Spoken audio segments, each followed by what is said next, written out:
Hola, hablemos de la articulación temporomandibular. Por definición, la ATM es el área en la que la mandíbula se articula con el hueso temporal. Además, es una especializada articulación compuesta bicondilar y gínglimo-artrodial. Bicondilar porque posee dos cóndilos, el cóndilo de la mandíbula y el cóndilo del hueso temporal, y gínglimo-artrodial porque permite tanto movimientos en bisagra como de deslizamiento. Localización. La ATM está situada a cada lado de la cabeza, a nivel de la base del cráneo. Está colocada inmediatamente por delante del conducto auditivo externo y limitada anteriormente por la eminencia articular del hueso temporal. ¿Y cómo se forma la ATM? Específicamente, la ATM está formada por el cóndilo de la mandíbula y la fosa mandibular del hueso temporal con la que se articula. El disco articular separa estos dos huesos de su articulación directa. Hablemos del disco articular. El disco articular es un tejido conjuntivo fibroso y denso avascular, dividido según su grosor en una zona intermedia, la más delgada, un borde anterior y un borde posterior, más grueso que el borde anterior. Dentro de él encontramos varios tejidos. El disco articular está unido por detrás a tejido conjuntivo laxo muy vascularizado e inervado. Este es el tejido retrodiscal.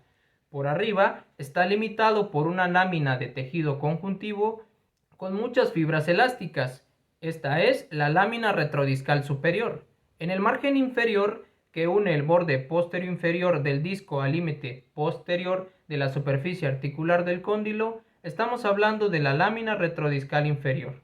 Por su parte, el ligamento capsular tiene una inserción superior que se lleva a cabo en el margen anterior de la superficie articular del hueso temporal y su inserción inferior se encuentra en el margen anterior de la superficie articular del cóndilo mandibular.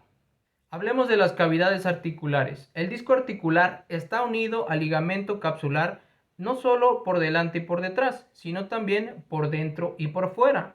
Esto divide a la articulación en una cavidad superior que está limitada por la fosa mandibular y la superficie superior del disco, y una cavidad inferior limitada por el cóndilo de la mandíbula y la superficie inferior del disco.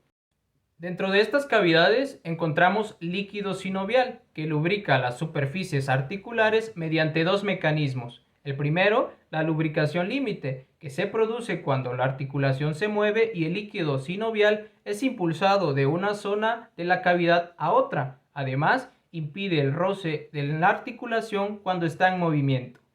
El mecanismo número 2 es la lubricación exudativa. Este mecanismo actúa mediante cuando se produce un intercambio metabólico. Este tipo de lubricación ayuda a eliminar el roce cuando se comprime la articulación, pero no cuando ésta se mueve.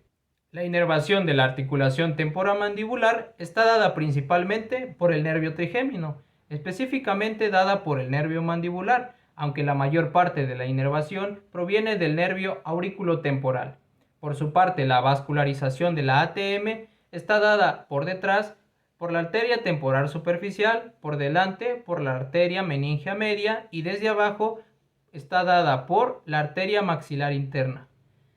El cóndilo específicamente se nutre por medio de la arteria alveolar inferior. Bien, ahora hablemos de los ligamentos de la articulación temporomandibular. Los ligamentos tienen la función de envolver las estructuras de la articulación y limitar sus movimientos. Entre ellos encontramos dos tipos: los ligamentos funcionales de soporte, los cuales son los ligamentos colaterales discales. Estos fijan los bordes medial y lateral del disco articular a los polos medial y lateral del cóndilo de la mandíbula. Entonces, el ligamento discal medial fija el borde medial del disco al polo medial del cóndilo.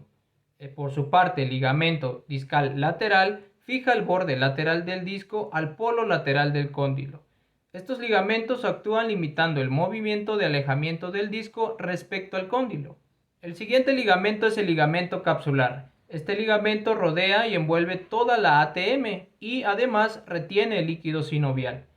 Por la parte superior, sus fibras se insertan en el hueso temporal a lo largo de los bordes de las superficies articulares de la fosa mandibular y eminencia articular.